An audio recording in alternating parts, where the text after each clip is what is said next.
In 2009, I lost my job. I was in the construction industry during the housing bubble burst and the recession that followed, and I lost my job. I lost my place to live, and decided that I would travel across the country on a bicycle.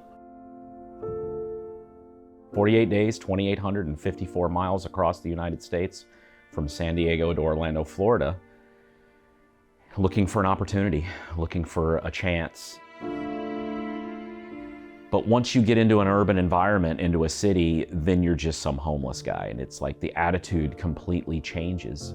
So I ended up actually coming back, and that was kind of the start of my time on the streets. I did many odd jobs while I was on the street, but it was never enough to pay the rent. Things just kind of snowballed, and I ended up being, on the streets, really. And San Diego ended up being really my home.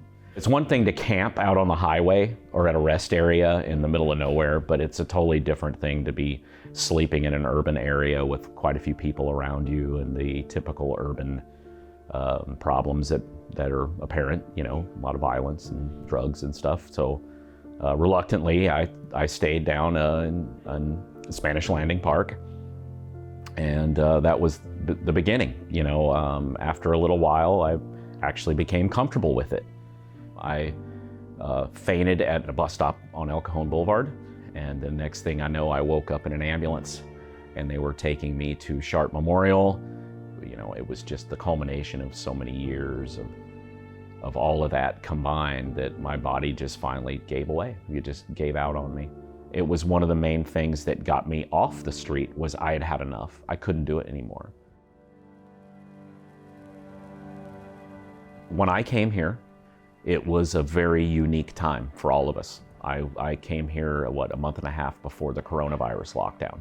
There was that year that it was just horrible for most people.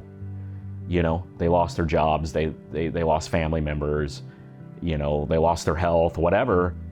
But for me, it was arguably the best year of my life. We were a community, and everyone pitched in to be in this building and to take care of, all of us here. The main reason I came here is because it was faith-based, and I knew that the rescue mission was a sober environment, that it was a one-year program, and that it would be a safe place for me. Once I got in here and I really saw the opportunities that were available to me, that's when I was like, okay, this is gonna happen. And through Jesus Christ, we're gonna make it happen. They really care. Immediately, I was like, okay, I wanna be a part of this. I had no future, I had no hope, I had no aspirations, I didn't have God in my life, I didn't have any of it until I came here. And it's the only reason I'm here where I am now, the only reason.